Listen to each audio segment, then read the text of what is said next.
Christian McCall, Iowa Sports Daily here at St. Peter's Prep with head coach Rich Hansen. Coach, you guys have had a lot of success and a lot of ties going to Notre Dame. I mean, what's your philosophy, I guess, in terms of building a program and helping these young men succeed moving forward? Well, I think that so many things go into it. You got to have the support of the administration, the alumni, and you got to have a great staff. And then obviously the most important thing is you have to have kids that are capable, talented, and willing to work. And then just kind of tie it all together as the CEO of the program, and that's really what I try to do.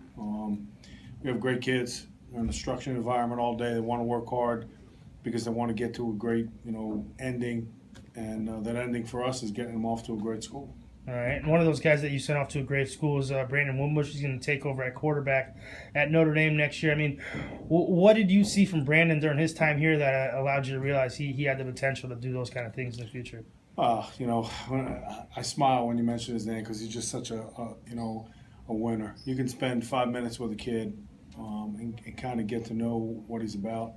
It took about 2 minutes to get to know what Brandon Wimbush was about. And the fact that he exudes those qualities as a quarterback is tremendous. He's a great leader, great face for the program. Kid is going to always do the right thing, going to work hard, going to be a great leader, going to be a great person, and going to be a great player. And I think Notre Dame knows what they have, and hopefully he can hold true to that and continue to get better and work really hard, which he's always done.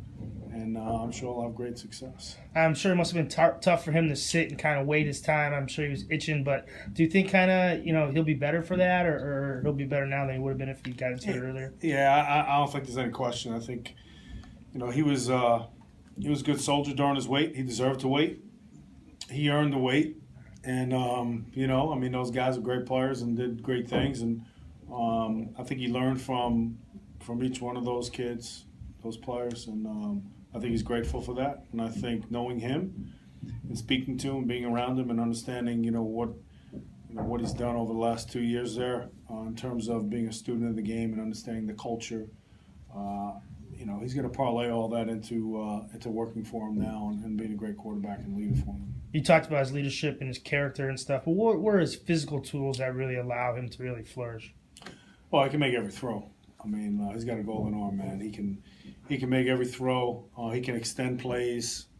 He's a thinker. He'll go through his progressions, obviously. And, I think the one thing, it's funny because after the spring game, we talked and I said something's never changed. Take care of the ball, make good decisions. Don't throw the ball late down the middle of the field. Everything that we talked about here really applies to there. It's a different level and different, kind of motivation. But it's funny. It's football's football, and I think he has has had a great foundation in terms of everything he's done, playing here, being around, my coaches and the competition. And, I'm sure the last 2 years have not been easy for him because he wants to be on the field as a competitor, but he understands the value to that too, the learning curve and getting the maturation process started by being able to watch and learn.